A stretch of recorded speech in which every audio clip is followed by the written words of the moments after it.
15 अगस्त का दिन कहता आजादी अभी अधूरी है। 15 अगस्त का दिन कहता आजादी अभी अधूरी है। सपने सच सोना बाकी है, रावी की शपथ न पूरी है। जिनकी लाशों पर पग धर कर आजादी भारत में आई, वे अब तक है खाना बदोश गम की काली पतली छाई। कलकत्ते के फुटपाथों पर जो आंधी पानी सहते हैं, उनसे पूछो 15 अगस्त के बारे में क्या कहते हैं। देखिए, उस समय की कविता है। भूखों को गोली, भूखों को गोली, नंगों को हथियार पिनाए जाते हैं। सूखे कंठों से जेहादी नारे लगवाए जाते हैं। लाहौर, कराची, ढाका पर मातम की है काली छाया। पख्तूनों पर, गिलगित पर है गमगीन गुलामी का साया। बस इसीलिए तो कहता हूँ आजादी अभी अधूरी है। कैसे उल्लास मनाऊं मैं, बस इसीलिए तो कहता हूँ आजादी अभी अधूरी है। कैसे उल्लास मनाऊं मैं, थोड़े दिन की मजबूरी है। दिन दूर नहीं, खंडित भारत को पुनः अखंड बनाएंगे। दिन दूर नहीं, खंडित भारत को पुनः अखंड बनाएंगे। गिलगित से गारो पर्वत तक आजादी पर्व मनाएंगे। उस स्वर्ण दिवस के लिए आज से कमर कसें, बलिदान करें। जो पाया उसमें खो न जाएं, जो खोया उसका ध्यान करें।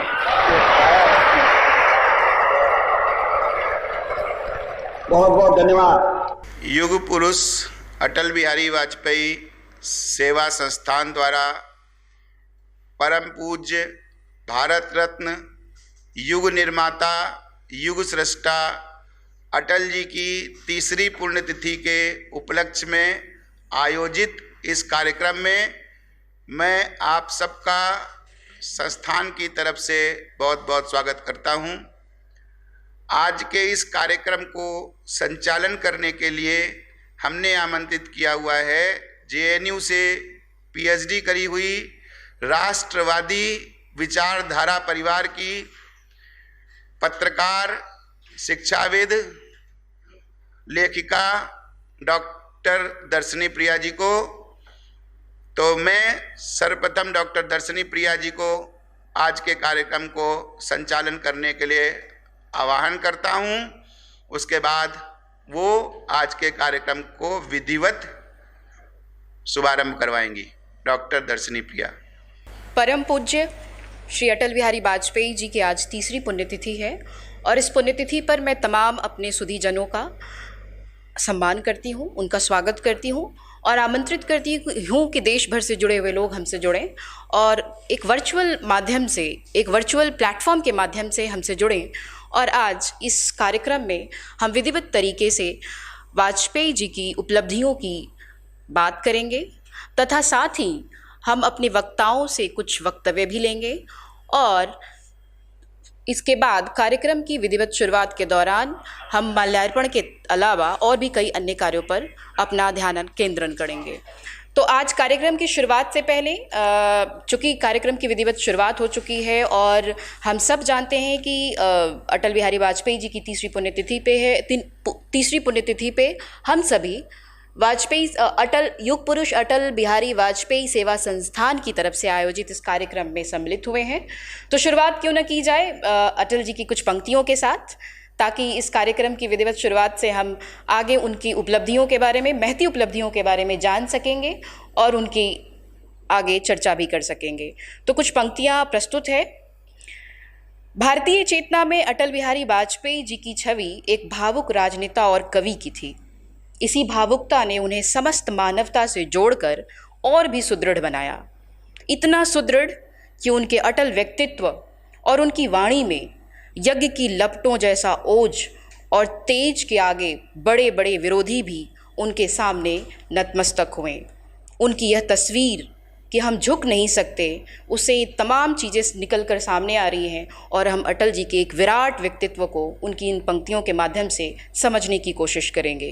कि वो कहते हैं कि दांव पर सब कुछ लगा है, रुक नहीं सकते, दांव पर सब कुछ लगा है, रुक नहीं सकते, टूट सकते हैं मगर झुक नहीं सकते। अटल जी के अंदर जो सहजता, जो सरलता, जो निश्चलता, जो निष्कपटता थी उसकी तुलना किसी अबोध बालक से की जा सकती है।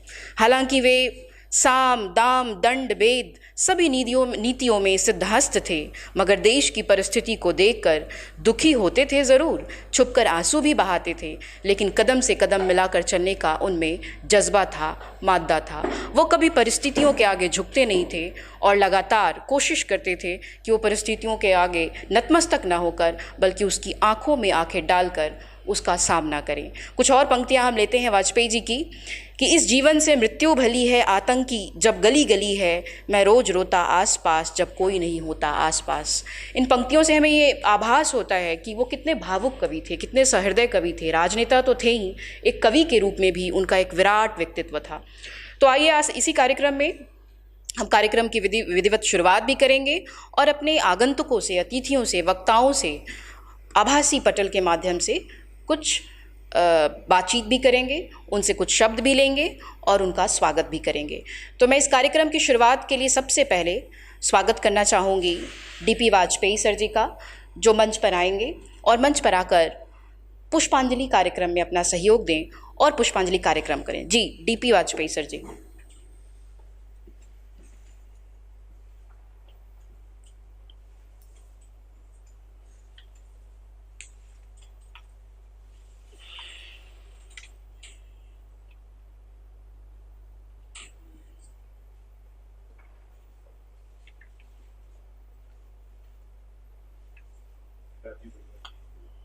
जी, बहुत धन्यवाद।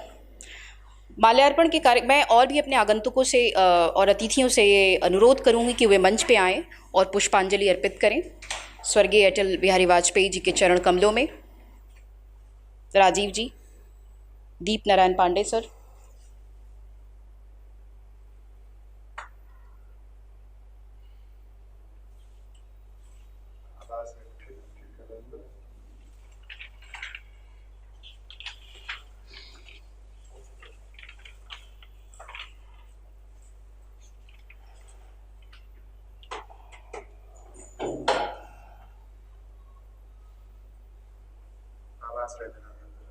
अब मैं अनुरोध करती हूँ आवास वैद्यनाथन जी से कि वो आएं और पुष्पांजलि अर्पित करें।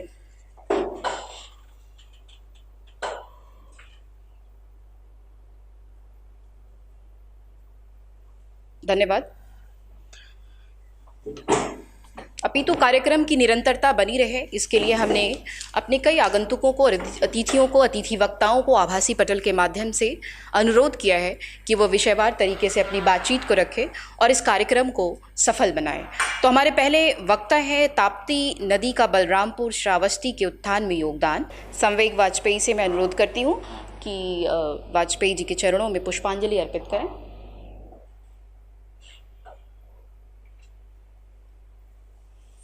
धन्यवाद, बहुत आभार। अब चूँकि जैसा कार्यक्रम की शुरुआत में ही हमने पहले कहा कि हम अनेक क्षेत्र के खासतौर से बलरामपुर क्षेत्र से आए हुए हमारे आभासी मंच के वक्ताओं को आमंत्रित करेंगे ताकि आज अटल और युग पुरुष, युग द्रष्टा अटल बिहारी वाजपेयी जी के चरणों में वो कुछ शब्द अर्पित कर सके और अपनी उपलब्धियों के बारे में बता सके। कार्यक्रम को आगे बढ़ाते हुए मैं स्वागत करना चाहूँगी श्रावस्ती के उत्थान में योगदान देने वाले विषय प्रवेश के लिए मैं प्रथम वक्ता अभय जी प्रथम वक्ता के तौर पे मैं अभय जी को आमंत्रित करना चाहूँगी। वो विस्तारक भी, आरएसएस के विस्तारक हैं, राप्ती नदी आरती कार्यक्रम के सूत्रधार रहे हैं। चूँकि जिस तरह से गंगा की आरती हमने देखा हरिद्वार में, उत्तराखंड के कई जिलों में और उत्तराखंड में, और वैसी नदियाँ जहाँ पे नदियाँ प्रवाहित हो रही हैं कल कल अपने स्वरूप में, वहाँ पे गंगा आरती की एक परंपरा चली आ रही है कई वर्षों से। उसी परंपरा का निर्वहन करते हुए अभय जी ने एक नई शुरुआत की है, वो है राप्ती आरती कार्यक्रम। और उस कार्यक्रम के अभियोजन में उन्होंने वो सूत्रधार की भूमिका में है। विधिवत शुरुआत उनके कर कमलों से की गई है। तो मैं उम्मीद करती हूँ, अपेक्षा करती हूँ कि अभय जी आभासी मंच के जरिए आएँ और प्रथम वक्ता के तौर पर अपनी इस शुरुआत, विधिवत शुरुआत और इस कार्यक्रम के बारे में बताएं कि उन्होंने कैसे राप्ती नदी की आरती योजना के साथ अपना संयोजन जोड़ा और किस तरह से सहबद्ध रहे। कुछ तकनीकी खराबी की वजह से हम अपने दूसरे वक्ता से जुड़ नहीं पा रहे हैं, इसके लिए क्षमा प्रार्थी हूँ। तीसरे विस्तारक और तीसरे हमारे वक्ता के तौर पे मैं आमंत्रित करना चाहूँगी डॉक्टर दीप नारायण पांडे जी को। असिस्टेंट प्रोफेसर हैं JNU में और आज ये अपनी बातचीत में, अपने वक्तव्य में नदी का पर्यावरण तंत्र में जो योगदान है उस पर चर्चा करेंगे, उस पर गहन चर्चा करेंगे। इनके बारे में बताते चलो, ये महामंत्री हैं सीमा जागरण मंच से और ये बताएंगे कि नदियाँ जीवनदायिनी हैं और प्राकृतिक रूप से बहुत सारे जीव जंतु जो हैं और प्राणी जो हैं वो नदियों के, उनका आश्रय जो है नदियों के ऊपर है। लेकिन पर्यावरण में फैलता हुआ प्रदूषण नदियों को लगातार दूषित कर रहा है और नदियों का अस्तित्व जो है खतरे में पड़ गया है। तो आज इस पे अपने वक्तव्य में कुछ बात रखने की कोशिश करेंगे। स्वागत है पांडे सर, दीप नारायण पांडे जी, कृपया अपना वक्तव्य रखें। धन्यवाद प्रियदर्शनी जी। आज हम सभी पूजनीय अटल जी के तीसरे पुण्यतिथि पर एकत्रित हुए हैं और उनके विचारों और आदर्शों के साथ राष्ट्रीय कार्य में संलग्न भी हैं। आज हम सभी बलरामपुर जनपद का कार्यक्रम दिल्ली को केंद्र में रख करके कर रहे हैं और पूरे देश, पूरे विश्व के लोगों को इस कार्यक्रम के माध्यम से जोड़ने का प्रयास भी कर रहे हैं। आज DP वाजपेयी सर ने जो ये आयोजन किया है उसके लिए मैं उन्हें आभार देता हूं और आज आपसे भोजन के दौरान जो चर्चा हुई उसमें मैंने भी अपने कुछ अनुभव अटल जी के बारे में शेयर किया, बताया कि अटल जी जब जिस नीम के पेड़ के नीचे अपने चुनाव की थकान मिटाते थे, संयोगवश उसी नीम के पेड़ के नीचे मेरा बचपन बीता है। जब मैं 1 साल का बालक था, 2 साल का हुआ, 5 साल का हुआ, तो उसी नीम के पेड़ के नीचे मैंने सावन के झूले झूले हैं। कौवापुर में एक स्वर्गीय श्री हनुमान पोद्दार जी थे, उन्हीं के आवास पर अटल जी का कार्यालय बनता था और अटल जी वहाँ विश्राम करते थे। आज राप्ती नदी के महिमा को हम सभी सुन रहे हैं, जान रहे हैं, पहचान रहे हैं, पहचानने की कोशिश कर रहे हैं। राप्ती नदी को पौराणिक नदी भी हम कह सकते हैं। ये महाभारत कालीन भी ये वर्णित नदी है और बुद्ध चरित में इसको एरावती नदी के नाम से जाना जाता है।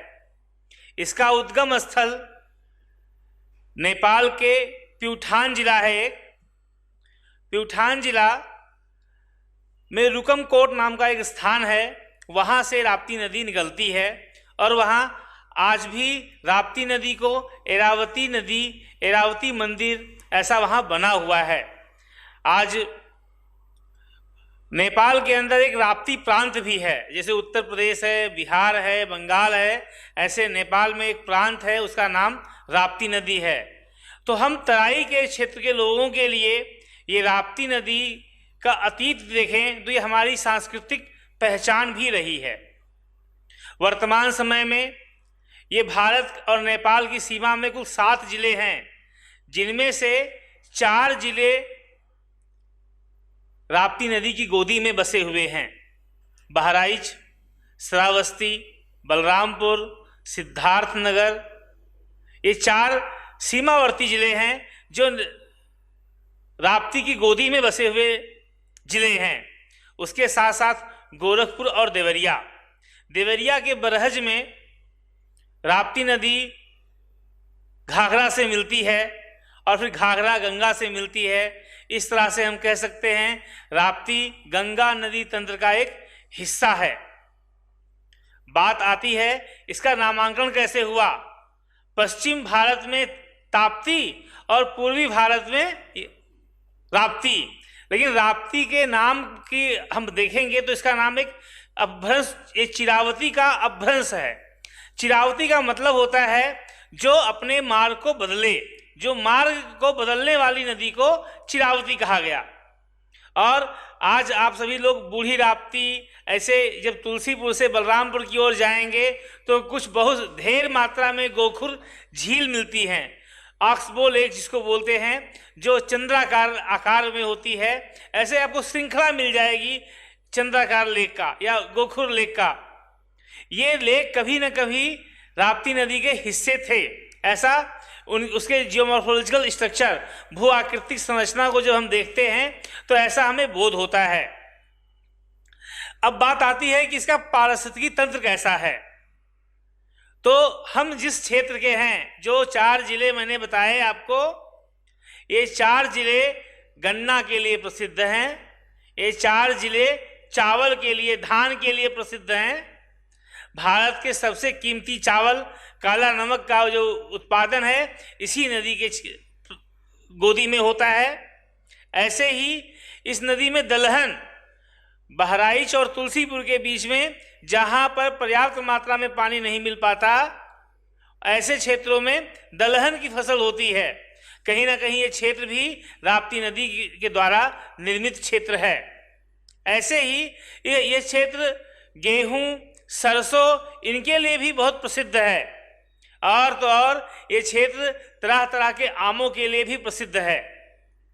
तो ऐसा देखा जाए तो इस क्षेत्र में कृषि की अपार संभावनाएं हैं और अब ये क्षेत्र भारत को पर्याप्त मात्रा में खाद्यान्न फसल भी उपलब्ध कराता है।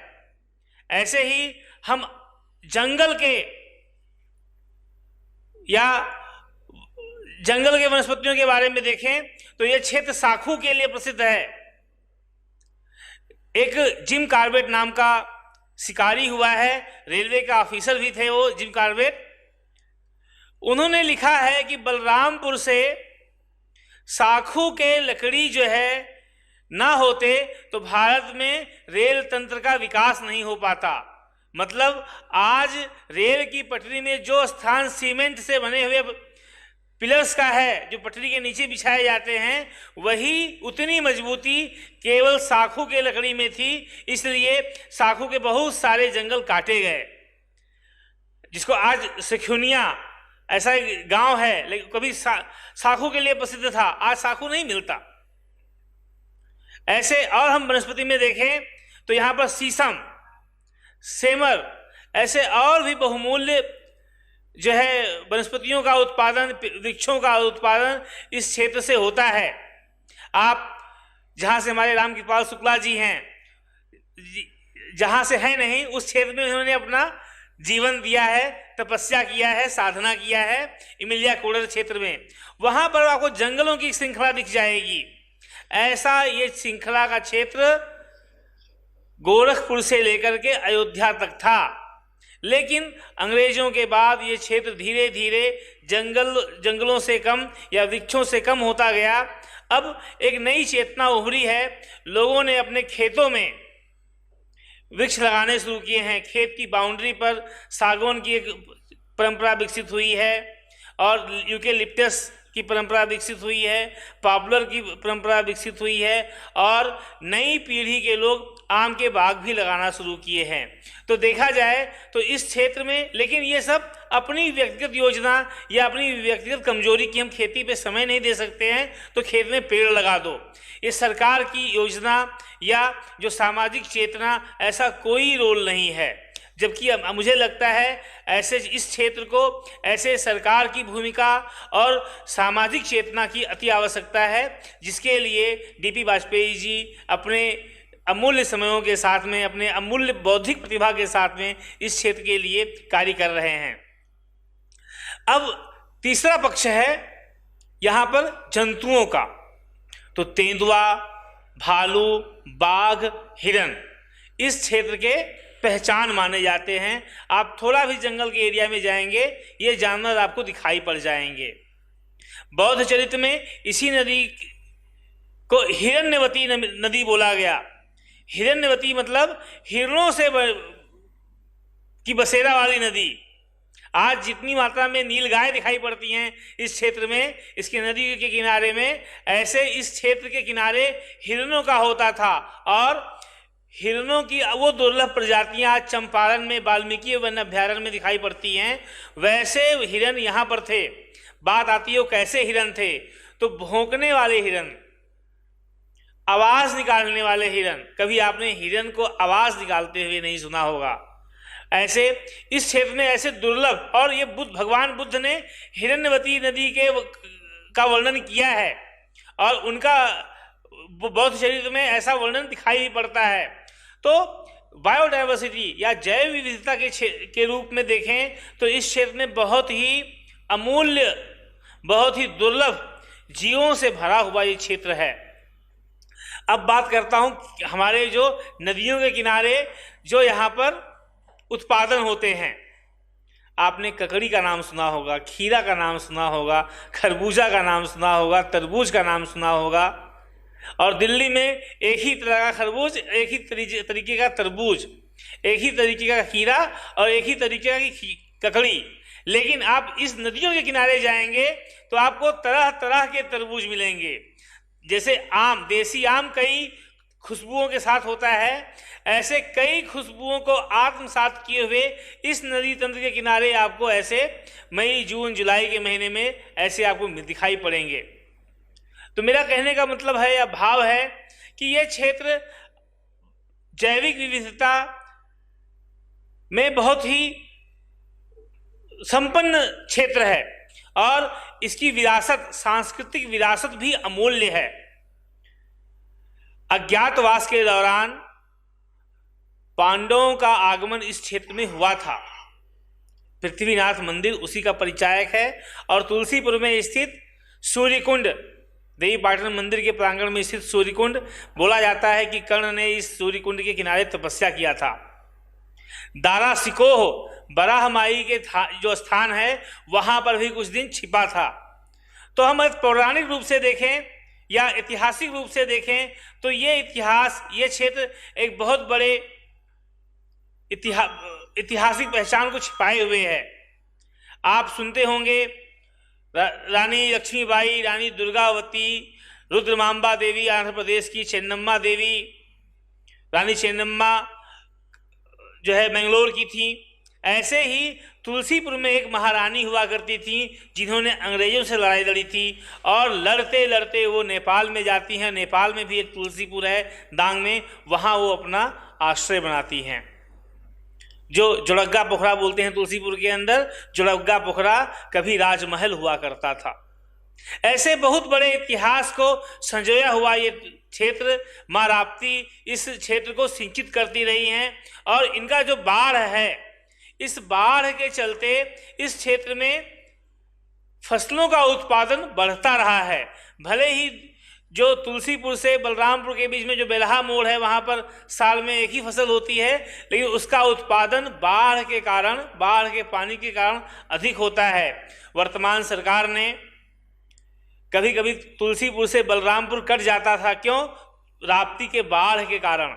आज वो जो दो डिप हैं, रमई डी के पास का जो डिप है और जो बेलहा मोड़ का डिप है, आज वहाँ पुल बन गए हैं। आज जुलाई, अगस्त, सितंबर के महीने में ये क्षेत्र नहीं कट सकता है। आज से 5 साल पहले लगभग तुलसीपुर बलरामपुर में एक बहुत बड़ा बाढ़ आया था। ये विभीषिका राप्ती नदी ने दिखाई है। तो ऐसे में इस क्षेत्र के लोगों की आवश्यकता है और माननीय डीपी वाजपेयी जी ने कोलरी घाट के पुल के लिए भी अथक प्रयास किया, लेकिन दृढ़ इच्छा शक्ति, एक सामाजिक चेतना के माध्यम से लोगों ने प्रयास किया। डीपी वाजपेयी जी ने उसको नेतृत्व प्रदान किया और आज वो पुल बन गया। तो ऐसे में ये क्षेत्र बहुत ही संभावनाओं से भरा हुआ क्षेत्र है और बहुत ही प्रखरता से भरा हुआ क्षेत्र है और हम इस क्षेत्र के लिए कुछ करें, बढ़ें, जिससे अटल जी का सपना जो है वो साकार हो। और अटल जी का ही सपना नहीं, इस देश का सपना साकार हो, क्योंकि ये सीमावर्ती क्षेत्र है।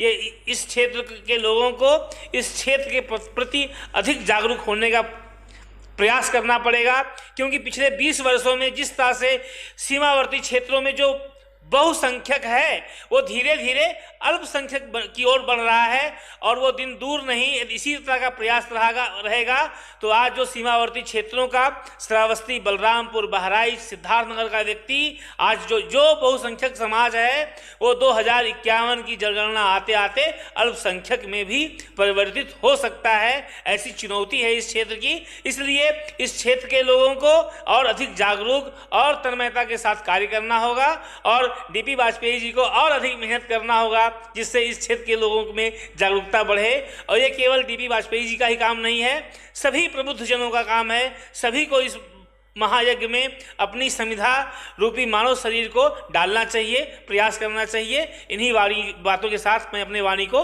विराम देता हूँ। धन्यवाद। बहुत बहुत आभार दीप नारायण पांडे जी। जिस तरह से आपने वैज्ञानिक तथ्यों को आधार बनाते हुए पारिस्थितिकी तंत्र से राप्ती नदी को जोड़ा, वो बड़ा ही विश्लेषणात्मक था। न केवल विश्लेषणात्मक बल्कि वो सुनने योग्य भी था। और आपने कैसे बताया इसको ऐतिहासिक रूप से जोड़ते हुए, इसको नेपाल के आलोक में देखा आपने, इसे हिरण्या नदी का नाम भी दिया और बताया कि कैसे ऐतिहासिक रूप से इसका क्या महत्व था। चूँकि आज इस पुनीत अवसर पे हम नदियों की महिमा का गुणगान कर रहे हैं, तो इसी आलोक में मैं कुछ एक पंक्तियाँ भी बताते चलूँ, इससे पहले कि मैं अगले वक्ता को आभासी मंच पे आमंत्रित करूँ अपना वक्तव्य रखने के लिए, कि बूंद बूंद संग्रहित कर अपना वजूद ये बनाती है, बूंद बूंद संग्रहित कर अपना वजूद ये बनाती है, आगे बढ़ना ही जीवन है, नदियाँ ये हमें सिखाती है, जब चलना आरंभ ये करती, अस्तित्व बहुत छोटा होता, यह भी दुर्गम होते हैं और चलना भी दुभर होता, हार न फिर भी मानती है, बस आगे बढ़ती जाती है, आगे बढ़ना ही जीवन है, नदियाँ हमें ये सिखाती है। तो अगले वक्ता के तौर पे मैं आमंत्रित करना चाहूँगी, चूँकि तकनीकी खराबी की वजह से हमारे एक वक्ता कुशाग्र सिंह जुड़ नहीं पाए थे। हम अपने अगले वक्ता को बुलाने की कोशिश कर रहे हैं, श्री कृष्ण गोपाल मिश्र, प्रबंधन गुरु, और ये सेवानिवृत्त हैं, स्वतंत्र चिंतक हैं और एमटेक इन्होंने किया है आईआईटी कानपुर से, और कई बहुराष्ट्रीय कंपनियों में इनका योगदान रहा है, इन्होंने अपनी सेवाएं दी हैं। तो मैं आमंत्रित करूंगी इस आभासी मंच पे कि वे आएँ और नदियों के आलोक में जो उनका एक विषय है उसका विस्तार करें और अपने वक्तव्य को मंच पे रखें। स्वागत है कृष्ण गोपाल मिश्र जी।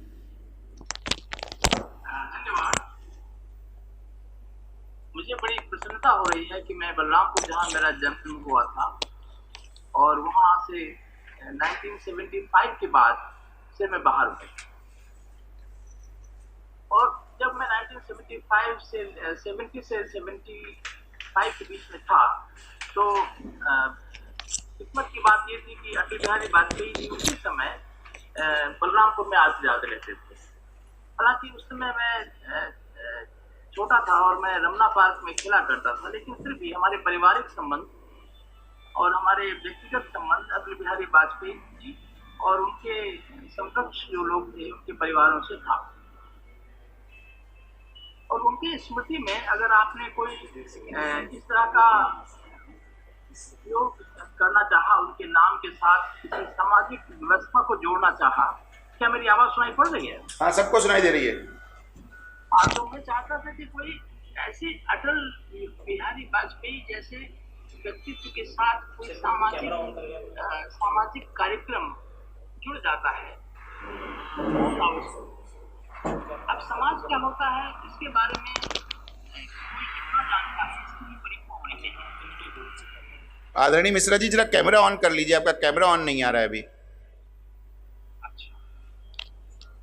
तो कोई कहता है कि समाज है, तो समाज की क्या परिभाषा है और कैसे उसको टेस्ट किया जाए कि बलरामपुर एक समाज है कि नहीं।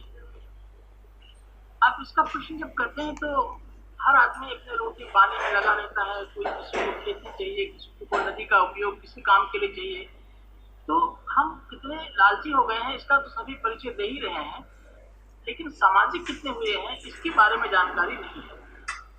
और हम अगर कोई कार्यक्रम के नाम पर जोड़ते हैं तो वो कैसा होना चाहिए।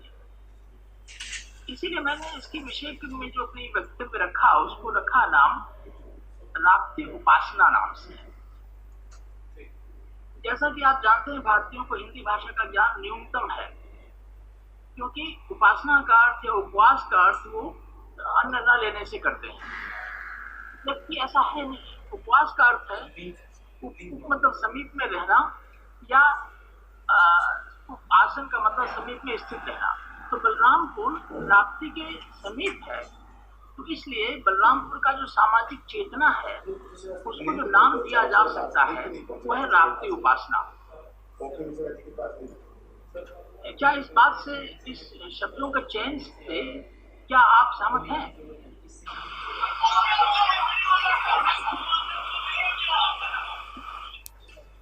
चलो कोई बात नहीं, कोई उत्तर नहीं दे पा रहा है, लेकिन मैं ये कहना चाहता था कि पहले शब्दों का चयन जो उसके विचार और सिद्धांतों से मेल खाता हो, और श्री अटल बिहारी वाजपेयी के व्यक्तित्व से अगर जोड़ना है किसी कार्यक्रम को, कहते हैं लिंक की जरूरत नहीं है, बिना लिंक के हो जाएगा। मेरे मन में जो विचार आया वो मैं आपको बता रहा हूँ। मैंने उसको नाम दिया मीटिंग से राप्ती उपासना। उपासना का अर्थ ये है कि हम समीप में रहते हैं राप्ती के। अब क्या है, राप्ती किसकी है? ये आपकी है कि मेरी है? तो अब बात आता है ना आपकी है ना मेरी है, तो उसके तो उत्तर हो सकते हैं, या तो दोनों की है या किसी की नहीं है।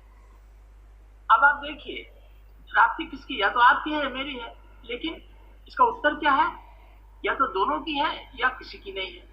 तो अगर दोनों की राप्ती है तो एक समाज का एक परिचय दे रहा है कि बलरामपुर में सभी लोग उसको अपना समझ रहे हैं। ये नहीं है कि न तो मेरा है न तुम्हारा है, इसे किसी का नहीं है। तो सबसे बड़ी बात यह है कि अपनी सामाजिक धरोहर को अगर हम संभाल पा रहे हैं प्राकृतिक रूप में, तो हम समाज हैं, अदरवाइज हम समाज नहीं है। हम सभी अपना पेट पाल रहे हैं, अपना कोई काम कर रहे हैं, कोई न कोई बहाना ढूंढ के लेक्चर भी दे रहे हैं, प्रोफेसर भी बन गए, जो कुछ करना चाहे कर दिया, बड़े बड़े वक्ता बन गए, लेकिन इससे कोई फायदा नहीं है जब तक हम सांस्कृतिक और प्राकृतिक धरोहर जैसे राप्ती नदी का खुद संवर्धन नहीं कर पा रहे हैं। अब बात आता है कि कैसे किया जाए और क्यों किया जाए।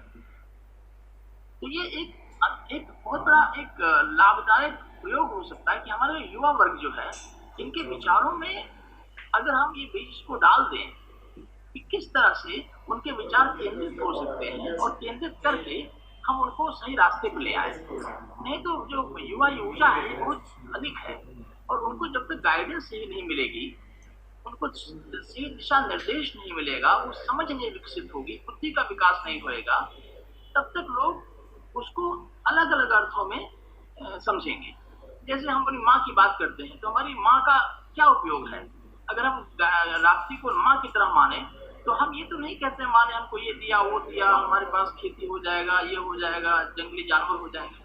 हमको उनसे प्रेम करना होता है, और जब प्रेम करेंगे तब सब कुछ प्राप्त हो जाएगा। तो मेरा ये अनुभव ये है, मेरा अपने जो व्यक्तित्व है कि मैं आध्यात्मिक और भावनात्मक पहलू को समाज से जोड़ता हूँ। अब दूसरी बात यह है कि हम एक विकसित समाज चाहते हैं। विकसित समाज का अर्थ क्या होता है? जिसमें समानता हो, जिसमें दिखावा ना हो, जिसमें औपचारिकता ना हो, भेदभाव ना हो, और ऐसा करने के लिए प्राकृतिक रूप से जो एक विधि है उसको उपासना कहते हैं। अर्थात हम जो भी विद्वान लोग हैं, जैसे वाजपेयी जी हैं और कृपाल शुक्ला जी हैं और कुशाग्र हैं, ये सभी में कुछ युवा हैं और कुछ बहुत युवा नहीं रह गए। तो दोनों तरह के मिक्स करके एक ऐसा सामाजिक प्रयोग किया जा सकता है जो स्वतः स्फूर्त हो। अब इसमें क्या है कि हम विशेष रूप से ये चाहेंगे कि समानता हो, सहजता हो और औपचारिकता न हो, तुलना न हो, क्योंकि उससे समाज विघटित हो जाता है। इसके लिए फिर मैंने एक अपना लेख लिखा है जो मेरे चिंतन में आया, तो मैंने उसको लिखा और आप लोगों को मैंने दिया भी पढ़ने के लिए कि देखो, मेरे दिमाग में विचार आया कि अगर हम राप्ती की परिक्रमा शुरू करें तो कोडली घाट से बिजलीपुर तक की जो राप्ती के तट पर लोग अगर घूमे, जो 15 किलोमीटर का डिस्टेंस है और जिसके बीच में कुछ गांव आते हैं, तो उस जब हम पैदल चल रहे होंगे, जैसे महात्मा गांधी पैदल चलते थे, तब तरह तरह के विचार आते हैं और जो विचार सात्विक होते हैं, क्योंकि उस समय ये कोई समारोह नहीं होता है, सब लोग अकेले होते हैं, लेकिन उस परिक्रमा की क्रिया में लोग आत्मचिंतन की तरफ चले जाते हैं।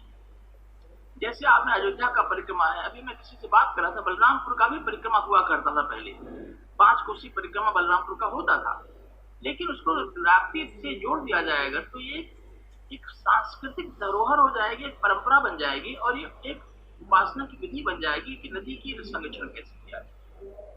और इसमें कोई तुलना नहीं हो सकती कि सभी पैदल चलेंगे, क्योंकि नॉर्मली शहरों में लोग पैदल नहीं चलते हैं, कोई गाड़ी से चलेगा, कोई साइकिल से, कार से। तो जब हम ऐसी असमान अवस्था में रहते हैं तो हमारे अंदर वो भाव पैदा नहीं होता है जो सामाजिक होता है, क्योंकि हम खुद ही अलग अलग साधनों से काम करते हैं। किसी का घर छोटा है, किसी का बड़ा है, लेकिन जब छोटे बच्चे जवान रास्ते में चल रहे होते हैं, पैदल चल रहे होते हैं, समानता का भाव आता है। और अगर ऐसा थोड़ा सा भी अनुभव अगर हम प्राप्त कर ले तो ये स्थायी रूप से मन को बदल सकता है। दूसरी हमारी विचार श्रृंखला में एक प्रयोग आया कि अगर हम राप्ती नदी में नौका विहार का कार्यक्रम शुरू करें, क्योंकि ये राप्ती नदी बहुत गहरी नदी नहीं है, पहाड़ी नदी है, तो इसलिए उसकी गहराई बहुत ज्यादा नहीं। क्योंकि मैं कोडली घाट में और बिजलीपुर के एरिया में रह चुका हूँ। मैं बलरामपुर में मेरा जन्म हुआ था, मैं करीबन 16-15 साल तक बलरामपुर में था। तो उसमें क्या होता है, लोग पानी की गहराई हमेशा समान नहीं रहती है, तो इसलिए बहुत बड़े नाव नहीं चल सकते हैं, ना उसकी ड्रेजिंग हो रही है। लेकिन छोटे नाव जो 4 या 5 लोगों को बिठा सकते हैं, उन लोगों को लेकर के अगर कोडली घाट से लेकर के बिजलीपुर तक एक किया जाए, और उसका कीमत कितना है मैं आपको ये भी बता दूंगा कि एक छोटा सा बोट जो प्लास्टिक का बनता है उसकी कीमत कितनी होती है। अगर उसके आ जाए तो बहुत ही उसको मार्केटिंग करके ये बहुत एक अच्छा दर्शनीय स्थल बन सकता है लोगों के जीवन के लिए। तो ये एक दूसरी बात है। उसके साथ साथ जो गांव है वो लोग भी प्रभावित होंगे, क्योंकि वो लोग अपने लोगों को देखेंगे उनके गांव में कोई आ रहा है, तो सांस्कृतिक आदान प्रदान होगा। वहाँ की जो धरोहर है, जो मंदिर है पुराने जिन पे कोई नहीं जाता, वहाँ लोग जाना शुरू करेंगे। तो इस तरह से सामाजिक विकास का एक शुरुआत हो जाएगा। मैं ये नहीं कहता कि बड़ी उम्मीद की जाए, लेकिन जो सामाजिक कार्य होता है वो धीरे धीरे होता है, लेकिन उसका असर ज्यादा पड़ता है। ये होम्योपैथिक मेडिसिन की तरह है, एलोपैथिक की तरह नहीं है कि आपने इन्वेस्ट कर दिया कल आ गया, लेकिन इसका जो प्रभाव पड़ता है वो बहुत ज्यादा पड़ता है। तो मेरा दूसरा ये विषय था कि अगर नौका विहार को शुरू कर दिया जाए। तीसरी बात मैं सोच रहा था कि नदी के किनारे जो कोडली घाट श्रावस्ती के पास जो शुरू होता है, वहां से बिजलीपुर तक जो जगह है, अगर उसके पास कोई तट के पास वो जगह होती है, क्योंकि वो बालू का स्थान होता है, तो उसमें क्या हो सकता है कि वहां पर लोग अपने लिए पेड़ लगा सकते हैं, अपने प्रिय लोगों के लिए, जैसे माता पिता के लिए जो दिवंगत हो गए हैं। हमारे पिताजी की मृत्यु हुई बॉम्बे में, लेकिन वो उनका भस्म हम लोग अपने गांव में लगाया और वहां एक पेड़ लगा दिया। अब उस पेड़ से हम लोग बहुत जुड़े हुए हैं, तो उस पेड़ का दर्शन करने जाते हैं। तो इस तरह से जो पारंपरिक हमारी भावनाएं हैं, हमारी जो सामाजिक और पारिवारिक चिंतन है, उसको हम अगर उपासना से जोड़ दें तो ये एक बहुत बड़ा इंट्यूटिव यानी अंतर्ज्ञानीय विधि पैदा हो जाएगी। इसके अतिरिक्त राप्ती की बहुत सारी और संभावनाएं हैं। जो युवा खिलाड़ी हैं, यानी बलरामपुर में तो मेरे ख्याल से 1 डिग्री कॉलेज है और कुछ कॉलेजेस हैं, तो वहां बहुत लोग ऐसे होंगे जो तैराकी करना चाहते होंगे।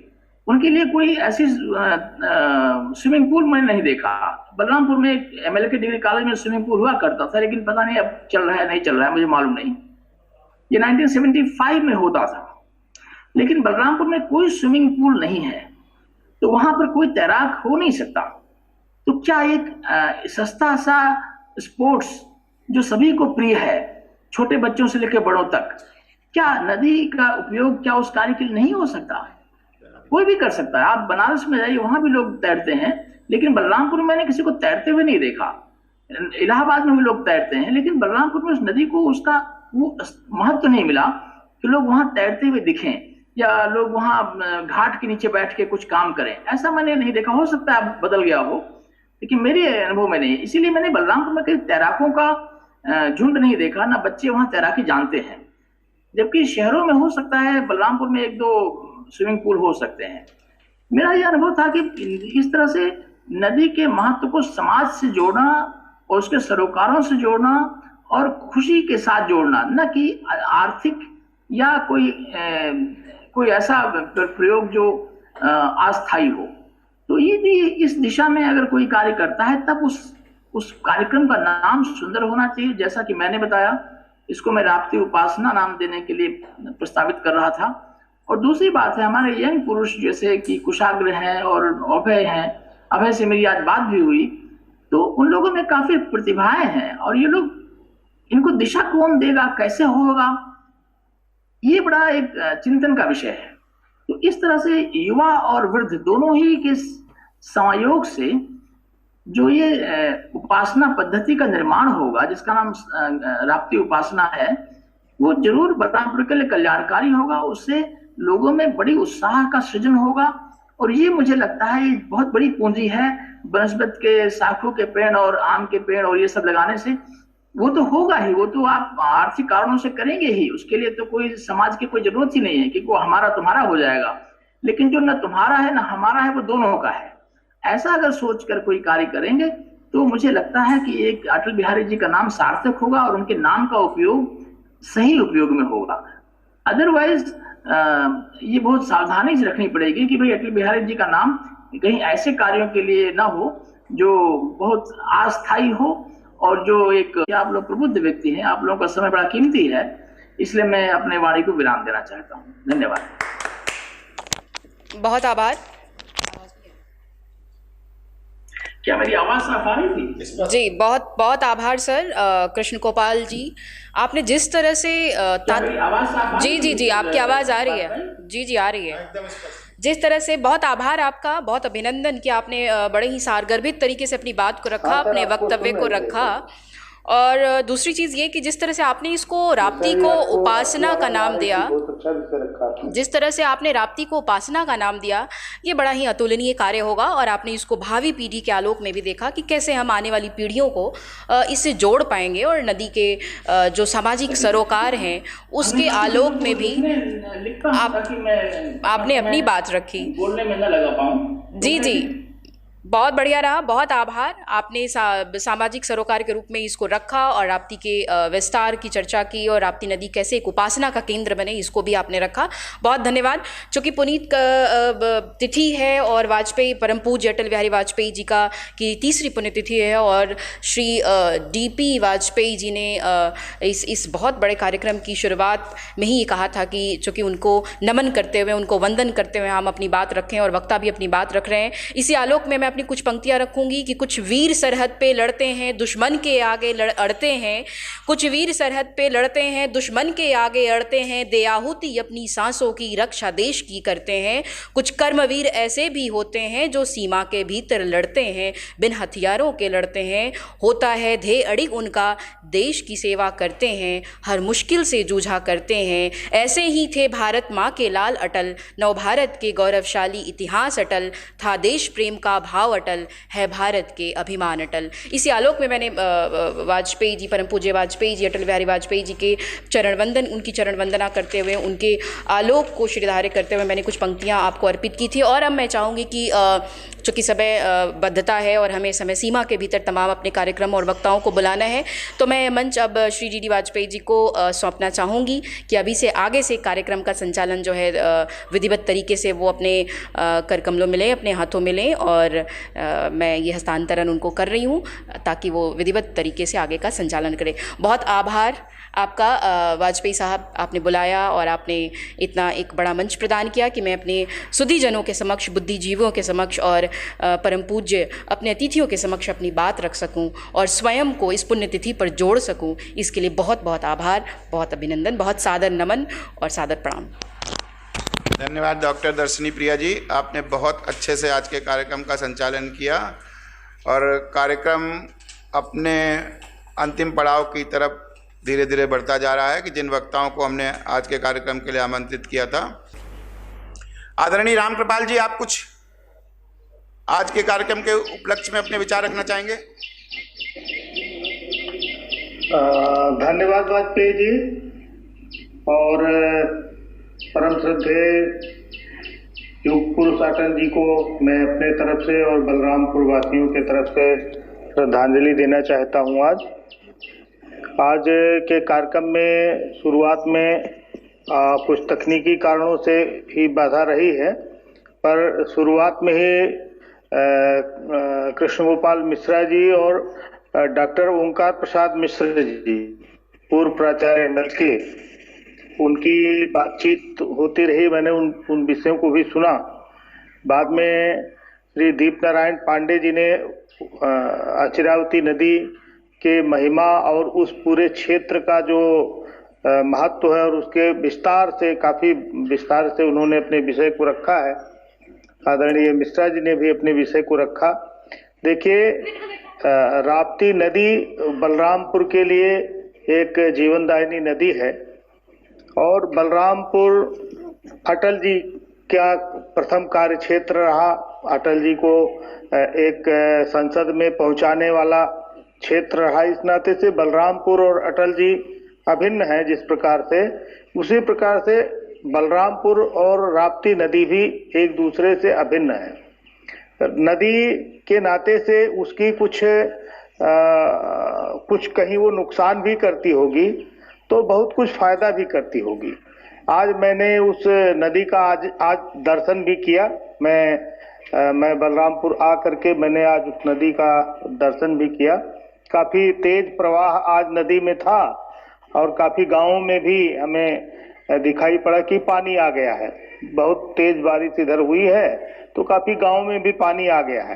तो ये तात्कालिक रहता है कुछ बरसात के समय में, लेकिन जैसा उस नदी के प्रति श्रद्धा की बात आदरणीय मिश्रा जी ने कही कि उस एक परिक्रमा प्रारंभ की जाए, चाहे उसको कुंडरी से और बिजलीपुर तक की परिक्रमा कर सकते हैं। हाँ, ये कठिनाइयां हैं कि उसके किनारे कोई निश्चित ऐसे कोई घाट या चलने का स्थान नहीं बना हुआ है कि जिस पर आप चल सकें। लेकिन जब कोई कार्य शुरू होता है तो निश्चित रूप से फिर रास्ते निकल आते हैं। तो अगर हम सभी जैसे अभी उसके आरती की बात एक आई थी कि तो मैंने देखा कि यहाँ बिजलीपुर में कुछ युवकों ने आरती प्रारंभ भी किया है।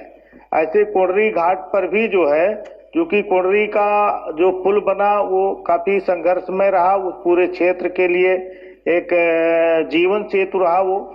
मैं बाल्यकाल में जो है मेरा ननिहाल उधर ही पड़ता है, तो मैं जब जाता था तो नदी पार करना एक बहुत बड़ा चैलेंज होता था। और हम लोग जिस क्षेत्र के रहने वाले थे, इधर नदी और ज़्यादा पानी नहीं था, तो वहाँ जाने पे बड़ा डर और भय भी लगता था। बड़ी सी नौका में उसको बैठ करके पार करते थे कुंडली पुल को। पुल था नहीं माने उस जगह नदी पे। तो अभी पुल हो गया है। उस पुल के में भी आदरणीय वाजपेयी जी का काफ़ी योगदान रहा। अपने जन जागरूकता के वहाँ काफ़ी कार्यक्रम किए, तो अभी वहाँ पुल बन गया है। तो छोटा सा वहाँ घाट भी अगर एक प्रस्ताव शासन से और कुछ सामाजिक तरीके से प्रयास करके, जैसे बिजलीपुर के पास में कुछ एक घाट बन गया है, ऐसा अगर कोंडरी के पास में भी कुछ एक घाट बन जाए तो घाट बन जाने से दो चीजें होंगी। एक तो जो नदी अभी कटान करती है, कटान करने से डर लगा रहता है कि वो उसका घाट माने उस पुल को छोड़ देगी। पहले एक बार हो गया था कि आधा पुल बन गया और नदी बाहर हो गई, फिर बाद में दूसरा आधा पुल और जोड़ करके लंबा किया गया और फिर नदी अंदर की गई। तो अगर वहाँ घाट बन जाए, पक्के घाट अच्छे से बन जाए, तो वहाँ लोग स्नान भी कर सकते हैं, जैसा मिश्रा जी ने कहा कि वहाँ तैराकी भी कर सकते हैं, और उस स्थान पे हम आरती का कार्यक्रम भी कर सकते हैं। तो ये एक और जैसे कोंडरी पुल के लिए प्रयास किया गया, उसी प्रकार से उस पुल के पास में घाट बनाने के लिए भी थोड़ा प्रयास करना पड़ेगा। और हम लोग अभी जुड़े हुए हैं जिस मात्रा में, इसको भी बढ़ाने की जरूरत है। थोड़ा और संख्या में जुड़े लोग, और हम एक उस श्रद्धा तो है ही, नदी को गंगा माता के रूप में हम लोगों ने कहा है, तो वो माता जीवनदायिनी है, प्राणदायिनी है, हमको इस नाते से ही लेना है। और परिक्रमा भी, आरती भी, परिक्रमा भी दोनों चीजें संभव हो पाएंगी जब हम लोग वहां पर एक नदी के कुंडरी के आसपास एक घाट का भी निर्माण करने के लिए प्रयास करें। आज की जो ये बैठक रही, ये कुछ बहुत सारे ऐसे बिंदुओं को रेखांकित करती है, बहुत सारे लोगों को एक नया सोचने का विषय भी इसमें आया है। बहुत सारी चीजें मैंने जब से जुड़ा हूं तो मैं बहुत सारी चीजों को मैंने उसको अपने लिए मैंने कुछ चीजों को सीखा और सुना और समझा। बाकी बहुत अधिक नहीं बोलना है, मैं अपनी बात को इसी बिंदु पे पूर्ण करता हूं। धन्यवाद। धन्यवाद रामकृपाल जी, आपने बहुत धन्यवाद आदरणीय रामकृपाल जी, आपने बहुत अच्छे से सारी बातों को संक्षेप में राप्ती नदी के परिप्रेक्ष्य में संपूर्णता के साथ रखा। मैं सर्वप्रथम युग पुरुष अटल जी के श्री चरणों में नमन करते हुए आज के सेमिनार में और वेबिनार में जो कुछ तथ्य निकल कर आगे आए हैं, मैं उनको संक्षिप्त रूप में आपके सम्मुख प्रस्तुत करता हूं। जब मैं 2012-13 में बलरामपुर का गहन दौरा कर रहा था, उस समय भी इस मौसम में नॉर्मली बलरामपुर में बाढ़ आ जाया करती थी और बाढ़ से जन धन की बहुत हानि होती थी। कई सारे गांव डूब जाते थे, नदी हमेशा अपना रास्ता बदल लिया करती थी। इस वजह से हमारे किसानों को, जहां प्रदेश के और देश के अन्य भागों के किसान साल में 2 या 3 फसलें उपजा पाते हैं, हमारे बलरामपुर के किसान सिर्फ एक फसल ही बहुत बार उपजा पाते हैं। इससे मैंने एस्टीमेट किया था कि करीबन बलरामपुर और श्रावस्ती की अर्थव्यवस्था को 1000 करोड़ रुपए साल का नुकसान होता है। इसलिए मैंने उस समय में एक नीति बनाने का प्रस्ताव रखा था कि राप्ती नदी जो बलरामपुर और श्रावस्ती और सीमावर्ती जनपदों की जीवन रेखा है, उसके प्रबंधन के लिए एक होलिस्टिक, एक इंटीग्रेटेड प्लान बनना चाहिए, एक समग्र नीति बननी चाहिए। समग्र नीति का मतलब यह है कि उसके जो संभावनाएं हैं, उससे द्वारा जो पॉजिटिव बेनिफिट्स हमारे बलरामपुर श्रावस्ती के नागरिकों को हो सकते हैं, और उससे जो बाढ़ की जो विभीषिका है, उससे क्या क्या हानियां हो सकती हैं, उससे हम कैसे बच सकते हैं, अपना डैमेज पोटेंशियल कैसे मिनिमाइज कर सकते हैं, उसका तथ्यात्मक विवेचन हो। यह इंटीग्रेटेड रिवर मैनेजमेंट प्लान का हिस्सा था। तो मैंने कुछ चीजें जो संभावनाएं मुझे दिखती हैं राप्ती नदी में, कई सारे प्रबुद्ध वक्ताओं को हमने पहले सुना,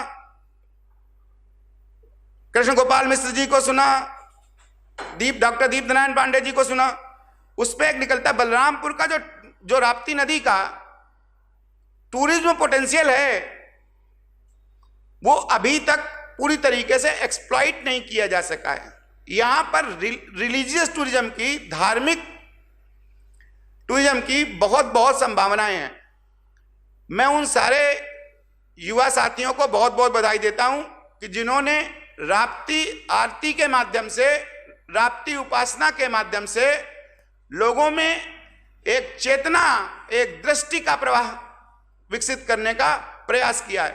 अगर इसी तरीके का प्रयास अन्य किसी घाट में भी किया जाए और उनको धार्मिक आस्था के केंद्र के रूप में विकसित किया जाए, तो निस्संदेह सिसई घाट, जिसका भी नामांकन, नया नाम बलरामपुर के युवाओं ने अटल घाट रखा है, अटल घाट से कोलरी घाट के बीच में नौकायन का और राप्ती रिवर फ्रंट के रूप में विकसित करने से टूरिज्म की अनंत संभावनाएं, धार्मिक टूरिज्म की अनंत संभावनाएं देखी जा सकती हैं। इससे न कि केवल बलरामपुर के लोगों को रोजगार के बेहतर अवसर मुहैया होंगे, वरन धार्मिक आस्था का केंद्र भी विकसित हो पाएगा। तो कोलरी घाट में और सिसई घाट के बीच में हमें धार्मिक आस्था केंद्र भी विकसित करने की जरूरत है, और वहां पर नौकायन का स्कोप भी एनालाइज करने की आवश्यकता है। यह एक कंप्लीट इकोसिस्टम बनाएगा अपने आप। फिर एग्रो बेस्ड इंडस्ट्रीज को भी प्रमोट किया जा सकता है। अभी हम लोग वाटर इंटेंसिव क्रॉप्स जो हो सकती हैं उनका भी पूरा पोटेंशियल किस तरीके से एक्सप्लॉइट किया जाए, इसका भी अध्ययन किया जाने की जरूरत है। राप्ती नदी की सबसे बड़ी चुनौती है कि ये अपना रास्ता, जैसे नाम ही उसका इरावती या अचरावती है, तो वो नदी अपना रास्ता हमेशा बदलती रहती है। नदी के रास्ता बदलने के कारण इकोलॉजिकल सिस्टम से हमारे ग्रामीणों का पलायन होता है। हर साल धन जन की बहुत हानि होती है। इसलिए हमें बाढ़ से बचाने के लिए एक समग्र नीति बनाने की जरूरत पड़ेगी। अगर हम जहां से राप्ती नदी बलरामपुर और श्रावस्ती की सीमा में एंटर करती है, अगर वहां पर ड्रेजिंग करा के पानी की गहराई को बढ़ा दिया जाए मेरी समझ में, तो बाढ़ की विभीषिका को काफी हद तक नियंत्रित किया जा सकता है। तो उसके लिए भी हमें समग्र जल विशेषज्ञों की राय लेकर, इंजीनियरिंग इनपुट लेकर प्लान बनाना पड़ेगा। इसमें सरकार को पहल करनी पड़ेगी। राप्ती रिवर फ्रंट डेवलपमेंट, जिस तरह से लखनऊ में रिवर फ्रंट डेवलप किया गया है, उसी तरीके से रिवर फ्रंट अगर हम राप्ती नदी के किनारे भी डेवलप करें तो भी बलरामपुर के निवासियों के लिए काफी मददगार हो सकता है। मैं इसी के साथ देख पा रहा हूं कि आदरणीय हमारे प्रबुद्ध वक्ता ओंकार प्रसाद मिश्रा जी जुड़ चुके हैं। अगर आदरणीय मिश्रा जी हमें सुन पा रहे हैं, क्योंकि बलरामपुर के कुशाग्र जी कुछ तकनीकी कारणों की वजह से उनकी आवाज नहीं पहुंच पा रही थी, तो मैं आदरणीय मिश्रा जी अगर मुझे सुन पा रहे हैं तो मैं उनसे भी अनुरोध करूंगा कि नदी के भौगोलिक पक्ष पर आप अपना विचार रखें, और कृपया मैं अपने को अनम्यूट कर लेता हूं, तब आप अपने विचार रखें। आदरणीय ओपी मिश्रा जी, आप एमएलके पीजी कॉलेज के अध्यक्ष हैं, वरिष्ठ समाज सेवी हैं, भाजपा के उपाध्यक्ष रहे हैं और बलरामपुर श्रावस्ती के क्षेत्र के बारे में बहुत गहन विचार रखते हैं। आदरणीय मिश्रा जी। नमस्कार सबको, सभी उपस्थित लोगों को नमस्कार। और काफी देर से मैं दूसरे लिंक से जुड़ा हुआ था। माननीय श्री कृष्णपाल मिश्रा जी, राम कृपाल जी, डॉक्टर प्रकाश चंद्रगिरी जी, हम लोग आपस में बातचीत कर रहे थे। अभी ये दूसरा लिंक मिला तो हमने कहा कि फिर से प्रयास करते हैं। और वाजपेयी जी को तथा जो भी जुड़े हुए हैं सभी हमारे आदरणीय हैं, सभी पूज्य हैं, उनको प्रणाम। जहाँ तक राप्ती नदी के भौगोलिक, आर्थिक, सामाजिक पक्ष का प्रश्न है, तो राप्ती नदी बहुत पुरानी है। इसका पहले नाम अचरावती हुआ करता था और ये नेपाल में निकलती है। नेपाल से निकल करके पहले पश्चिम की तरफ प्रवाहित होती है और उसके पश्चात पुनः मुड़ करके और भारतवर्ष में प्रवेश करती है। उसके पश्चात आगे जाकर घाघरा में मिल जाती है। तो ये बहुत ही पौराणिक और बहुत ही अधिक जल वाली नदी है, से काफी बाढ़ भी आ जाती है। और इसका जो सामाजिक पक्ष है, पहले तो इससे हम जानते हैं हमारे ऋषि मुनि जितने भी रहे हैं, वो जहाँ भी अपना आश्रम बनाते थे, सबसे पहले शुद्ध जल के सुविधा के दृष्टिकोण से अपना स्थान चुनते थे और वही आश्रम बनाते थे। तो इसलिए ये काफी पौराणिक दृष्टिकोण से भी बहुत महत्वपूर्ण है और आर्थिक दृष्टिकोण से इस क्षेत्र के लिए इसका बहुत महत्व रहा है। वैसे तो बाढ़ आ जाने पर नुकसान ज्यादा होता है, लेकिन बाढ़ के पश्चात जो मिट्टी बचती है, जो जमीन फिर खाली होती है, उसमें उपज बहुत बढ़ जाती है, क्योंकि वो जमीन फर्टाइल हो जाती है। और मैं बहुत देर से जुड़ा हूँ तो आप लोगों को समय बहुत हो गया होगा। मैं माननीय अटल जी को भी इसी माध्यम से श्रद्धांजलि अर्पित करना चाहता हूँ। सबसे पहली हमारी माननीय अटल जी से मुलाकात 1977 में हुई थी और उसके पश्चात वहाँ 77 में जब इमरजेंसी हटी थी तो माननीय अटल जी वहाँ गए थे और कार्यकर्ताओं के साथ बैठे थे, उस समय उन्होंने जो कहा था वो उनको अभी भी याद है। उन्होंने पूछा और कहा कि आप लोग कैसे हैं, बलरामपुर के लोगों को तो मैं कभी भूल नहीं सकता। और उसके बाद कहा कि हमारी तो इस इमरजेंसी में घुटने बहुत मतलब दर्द करने लगे और लगभग मैं चलने फिरने थोड़ा सा कष्ट अनुभव करता हूँ। उसके पश्चात कई बार मुलाकात हुई। फिर माननीय अटल जी जब प्रधानमंत्री बने तो 2 बार उनसे मुलाकात हुई। एक बार हम लोग 21 लोग वहां से आए थे बलरामपुर से उनको बधाई देने 1999 में। तो पुराने लोग भी थे, उनके साथ एक गोले महाराज कबड्डी खेला करते थे, उनको मिलकर के वो भावुक हो गए। उसी दिन जिस दिन हम लोग मिले थे उसी दिन उनको फिक्की के उसका सम्मेलन का उद्घाटन करना था। बार बार उनका पीए संकेत कर रहा था, तो उन्होंने कहा वहां कहलवा दीजिए कि 20 मिनट बाद हम आएंगे क्योंकि बलरामपुर से लोग आए हैं, उनसे मिल रहे हैं। तो इतना उनका बलरामपुर के प्रति लगाव रहा। पुनः मैं 19 फरवरी 2002 को मिला था कॉलेज में कन्वोकेशन के लिए उनको इन्विटेशन देने।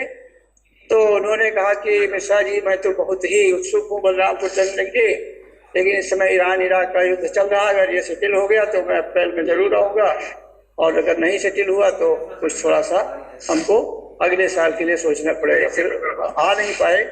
तो ये अटल जी का महान व्यक्तित्व था। मैं इन्हीं शब्दों के साथ उनको प्रणाम करता हूँ, नमन करता हूँ। उनका साहित्यिक, उनका जो है राजनीतिक, उनकी कूटनीति, ये सब बहुत ही सराहनीय रही है। और मैं इस आपके माध्यम से, इस वेबिनार के माध्यम से उनको प्रणाम करता हूँ और डीपी वाजपेयी जी को बहुत धन्यवाद देता हूँ, बधाई देता हूँ कि इन्होंने इस प्रकार का एक प्रयास शुरू किया है, ये लगातार चलता रहेगा। तो इन्हीं शब्दों के साथ आप सब लोगों को बहुत बहुत धन्यवाद। हेलो। हाँ मिश्रा जी, आदरणीय मिश्रा जी ने धन्यवाद। आपने बहुत अच्छे से अपना विचार व्यक्त किया राप्ती नदी के बारे में। अब मैं कुशाग्र को आवाज़ दे रहा हूँ कि कुशाग्र मुझे सुन पा रहे हैं क्या? हाँ जी सर, मैं सुन पा रहा हूँ। अगर आप कुशाग्र मुझे सुन पा रहे हैं और आपकी आवाज़ स्पष्ट है तो आप अपना राप्ती आरती के बारे में जो जो अपना विचार व्यक्त कर रहे थे, अभी आपने शायद मुझे सुना कि हम लोगों ने अभी विचार किया कि राप्ती आरती बहुत सराहनीय कार्य किया गया है जो आपने अटल घाट पर प्रारंभ किया। इसी तरीके का कार्यक्रम कोडरी घाट के बीच में भी किया जाए और वहाँ पर धार्मिक केंद्र के रूप में उन सब क्षेत्रों को विकसित करें हम लोग। तो मैं आपको मंच दे रहा हूँ, आप अपना विचार रखें। जी, मेरी आवाज़ आ रही है सर? स्पष्ट है इस समय जी। सभी गुरुजन वृंदों को, जितने भी लोग जुड़े हैं, सभी को मेरा प्रणाम एवं आभासी माध्यम से जो भी श्रोतागण मुझे सुन रहे हैं सभी के धैर्य के लिए आभार। जो मैं कुछ टेक्निकल इश्यूज की वजह से नहीं अपनी बात पूरी कर पाया था, मैं वहीं से कंटिन्यू करूंगा कि आरती के माध्यम से एक भावनात्मक लगाव के द्वारा किस प्रकार हम राप्ती नदी के संरक्षण की प्रक्रिया को सामाजिक बना सकते हैं, इस पे मैं अपना वक्तव्य रख रहा था। इसी के साथ मैं कुछ बातों को फिर से बात करना चाहूंगा उस पे कि जो आरती है वो जो पूजा की 16 विधियां होती हैं उनमें से प्रमुख विधि आरती है। और आरती का अपना एक धार्मिक दृष्टि से देखा जाए तो पूजा के पश्चात आरती का होना आवश्यक है। भारत की सभी नदियां गंगा स्वरूप है और गंगा हमारे लिए माता स्वरूप। अपनी माँ का सम्मान करना हमारा परम कर्तव्य है। सम्मान से तात्पर्य उनकी स्वच्छता व देखभाल से है। नदी को स्वच्छ रखने हेतु हमें दृढ़ संकल्पित होना होगा एवं इसी संकल्प को लेकर हमको पूजा करनी होगी। उसके पश्चात आरती के माध्यम से हम नदी के संरक्षण की प्रक्रिया को सामाजिक बना सकते हैं। जिस प्रकार से हरिद्वार, ऋषिकेश, काशी व अन्य स्थानों पर गंगा आरती का प्रचलन हुआ तथा धीरे धीरे पर्यटन स्थल के रूप में परिवर्तन हुआ, इसका एक अच्छा उदाहरण है। ऐसे ही माध्यमों द्वारा हम जन भागीदारी से नदी को स्वच्छ व निर्मल बनाने के साथ उसके संरक्षण में अपनी सक्रिय भूमिका निभा सकते हैं तथा इन्हीं प्रयासों से इस अभियान को निश्चित ही सफलता की ओर अग्रसर कर पाएंगे। आरती के कुछ वैज्ञानिक पहलुओं पर मैं प्रकाश डालना चाहूंगा। सभी पहलुओं पर तो प्रकाश डालना मुश्किल है, लेकिन कुछ पहलुओं जो कुछ पहलू हैं जो आवश्यक है, मैं उस पर प्रकाश डालना चाहूंगा कि आरती आरती को लयबद्ध होकर गाने से शरीर में ऊर्जा के संचार का अनुभव होता है तथा सभी मांसपेशियां जागृत अवस्था में हो जाती है। आरती के गान में जब हम लोग ताली बजाते हैं तो उसके स्वरूप जो रक्तचाप होगा वो बेहतर स्थिति में पहुंचता है तथा मनुष्य खुद को तनाव रहित महसूस करता है। इससे क्या होता है कि अनिद्रा की बीमारी जो होती है, जो लोगों को नींद नहीं आती है, वो अनिद्रा की बीमारी दूर होती है। आरती में जो घंटी का इस्तेमाल किया जाता है, जो घंट बजते हैं, उसके साथ उसकी जो ध्वनि हमारे कानों तक पहुंचती है तो हमें एक एकाग्रता का अनुभव होता है। आरती में शंखनाद करने से हार्ट अटैक, रक्तचाप, अस्थमा और मस्तिष्क रोग कम होते हैं। शंखनाद से शरीर के नीचे का भाग, डायाफ्राम तथा हृदय और गले की मांसपेशियां जो होती हैं उनका अभ्यास हो जाता है, जिससे ये मजबूत होती हैं। आरती में प्रयुक्त कपूर के जलने से वातावरण में ऑक्सीजन की मात्रा में भी वृद्धि होती है तथा सूक्ष्म जीव, फलस्वरूप सूक्ष्म जीव के मरने से वातावरण स्वच्छ होता है और कपूर की महक से मानसिक नकारात्मकता भी समाप्त होती है तथा सकारात्मक विचारों की अनुभूति होती है। इन सभी पहलुओं को ध्यान में रखते हुए निश्चित ही नदी के संरक्षण में आरती की भूमिका महत्वपूर्ण हो सकती है। अभी हम लोगों ने पिछले गुरु पूर्णिमा को 24 जुलाई को एक कार्यक्रम किया था आरती का, जिसका बलरामपुर में सोशल मीडिया के द्वारा भी काफी प्रचार प्रसार किया गया, आप लोगों तक पहुंचा। उसके माध्यम से हम लोगों ने ये सीखा कि एक तो आरती के माध्यम से हम लोग रोजगार भी डेवलप कर सकते हैं। जैसे अभी हमने वहां पे पिछले बार तो 1100 दीपक जलाए थे। अभी कल के कार्यक्रम को लेके मैं बात करूंगा तो हम लोगों ने 2100 दीपक जलाए थे। इससे क्या होता है, जो उसके सटे में ही गांव है बिजलीपुर, वहां पे कुम्हारों की संख्या अधिक है। जैसे दीपावली के त्योहार पे हम लोग वहां जाते हैं, दीप खरीदते हैं। इससे क्या होता है कि हम लोग अगर ऐसे ही बल्क में दिया लेते हैं तो उनके रोजगार भी, उसको हम लोग रोजगार भी दे सकते हैं। उसके बाद में वहां पे दीपक के जो जलता है उस माध्यम से बलरामपुर की जो एक दृष्टि है, जो लोगों की दृष्टि है बलरामपुर को देखने की, वो कहीं ना कहीं एक उच्चतम स्तर पर पहुंच सकती है। इस पर हम लोग प्रयास कर सकते हैं। इन्हीं छोटे छोटे प्रयासों से हम लोग वहां पे देखते हैं कि छोटे छोटे बच्चे होते हैं, अभी उन सबको भी वो सब उत्साह के तौर पे वहां पे लग जाते हैं। खुद में हम लोग कार्यकर्ता तो लगते ही हैं, लेकिन जो बच्चे होते हैं उनको एक उत्सव का मौका मिल जाता है। हर एक दिन अगर हम जब भी वहां पे कार्यक्रम करते हैं तो उत्साह का माहौल भी होता है, गांव वालों का लगाव भी होता है और राप्ती से जो आत्मिक लगाव है वो तो प्रदर्शित की ही जा सकती है। तो आरती का एक बढ़िया माध्यम है जिस हिसाब से हम लोग राप्ती संरक्षण की एक संदेश समाज में दे सकते हैं। आज चूंकि तृतीय पुण्यतिथि के अवसर पर माननीय भारत रत्न अटल बिहारी वाजपेयी जी की तृतीय पुण्यतिथि के अवसर पर हम सभी यहाँ एकत्रित हुए। मैं अपनी वाणी को विराम दूंगा बस एक कविता पढ़ के अटल जी की। वैसे तो अटल जी की सारी कविताओं में दर्शन है जो कि अद्भुत है, वो शोध का विषय है, उस पर शोध चलते भी हैं। मैं एक कविता पढ़ के अपनी वाक्य को विराम करूंगा कि ये वंदन की धरती है, ये अभिनंदन की धरती है, ये अर्पण की भूमि है, ये तर्पण की भूमि है। इसकी नदी नदी हमारे लिए गंगा है, इसका कंकड़ कंकड़ हमारे लिए शंकर है। हम जिएंगे तो इस भारत के लिए, हम मरेंगे तो इस भारत के लिए, और मरने के बाद भी गंगा जल में बहती हुई हमारी अस्थियों को कान लगा के कोई सुनेगा तो एक ही आवाज सुनाई देगी, भारत माता की जय, भारत माता की जय। धन्यवाद।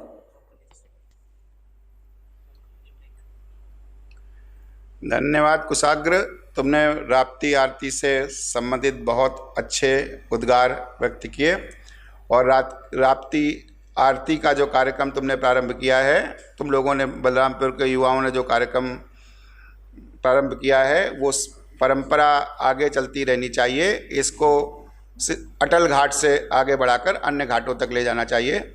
आज का ये कार्यक्रम बहुत अच्छा रहा, कुछ उसमें टेक्निकल बाधाएं जरूर थी। यह युग पुरुष अटल बिहारी वाजपेयी सेवा संस्थान के हमारे 2 संरक्षक द्वय आदरणीय अनूप मिश्रा जी और दीपक वाजपेयी जी आज के पुण्यतिथि के कार्यक्रम में भाग लेने के लिए ग्वालियर से आए हुए थे। उन दोनों के साथ भी मेरी आज बहुत विस्तृत मार्गदर्शन प्राप्त हुआ उन लोगों से। एक बात जो निकल कर, और डॉक्टर दीप नारायण पांडे जी से भी जो मेरी बातचीत हो रही थी, वो कौआपुर गांव के रहने वाले थे, कौआपुर नाम थोड़ा दीप नारायण जी को भी बड़ा अजीब लग रहा था, और आप लोग जो उस क्षेत्र से जुड़े हुए हैं, अगर उन सबको भी वो अजीब लगता है, तो मैं कुशाग्र जी, अभय जी और बाकी सारे युवाओं से आह्वान करता हूं कि आप लोग एक हस्ताक्षर अभियान वहां पर चलाएं। और हमारे संरक्षक द्वय ने मुझे पूरा भरोसा दिया है कि हम रेलवे मंत्री जी से बातचीत करके अगले जन्मदिन तक परम पूज्य के कौआपुर का नाम अटल नगर या अटल धाम करने का प्रस्ताव रखते हैं। तो अगर बलरामपुर के कौआपुर के निवासियों को ये ऐसा उचित लगे कि रेलवे स्टेशन का नाम परिवर्तित होना चाहिए, तो आप लोग एक हस्ताक्षर अभियान चलाएं और वो हमें प्रेषित करें। हम रेलवे मंत्री जी से समय, राप्ती नदी में टूरिज्म का बहुत पोटेंशियल है, हमें उसको एक्सप्लॉइट करने की आवश्यकता है। उससे रोजगार के साधन भी बनेंगे और धार्मिक चेतना का भी प्रादुर्भाव होगा। इसी के साथ कार्यक्रम अपने अंत की तरफ आगे बढ़ रहा है। मैं अनुरोध कर रहा हूं कि संस्था के कोषाध्यक्ष श्री राजू बरुआ जी से कि वो कुछ शब्द बोलें, और फिर मैं राम कृपाल जी से अनुरोध करूंगा कि वो वोट ऑफ थैंक्स दे के कार्यक्रम को समाप्त करें। नमस्कार।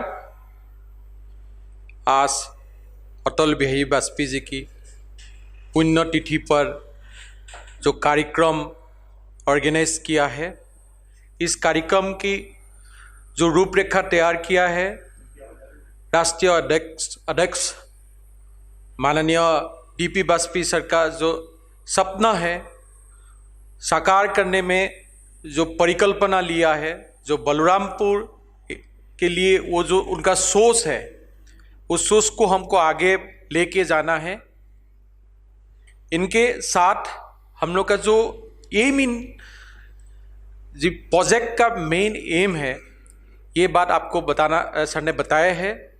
सर का ये कार्यक्रम पिछले कई वर्ष से लगातार चल रहा है और अभी फुल फ्लेश पे अटल बिहारी सेवा संस्थान के द्वारा बलरामपुर में अटल बिहारी वाजपेयी जी का जो सपना था बलरामपुर को लेके, उस प्रोजेक्ट के ऊपर हम लोग काम करेंगे और देश भर में सब लोग मिल के ये काम करेंगे। अटल बिहारी सेवा संस्था का मूल उद्देश्य है भारत रत्न अटल बिहारी वाजपेयी जी का जो सपना था, उस सपना को साकार करना है, क्योंकि उनका पहले जो क्षेत्र था वो बलरामपुर है और वाजपेयी सर ने बलरामपुर को चुना है, क्योंकि बलरामपुर आगे बढ़ेंगे तो उनका सपना और आगे बढ़ जाएंगे। और उनके बाद उन्होंने नॉर्थ ईस्ट को चुना है, नॉर्थ ईस्ट की ऊपर उन्होंने काम करना चाहते हैं। माननीय अटल बिहारी वाजपेयी जी ने भी नॉर्थ ईस्ट के ऊपर काफ़ी काम किया है और उस काम को आगे बढ़ाना चाहते हैं।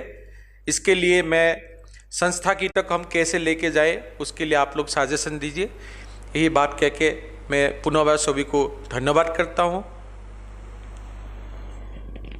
वोट ऑफ थैंक्स के लिए मैं आदरणीय राम कृपाल जी से अनुरोध कर रहा हूँ कि आदरणीय Ram Kripal Shukla ji vote of thanks देके कार्यक्रम को समाप्त करें। आज के इस युग पुरुष अटल बिहारी वाजपेयी जी की तृतीय पुण्यतिथि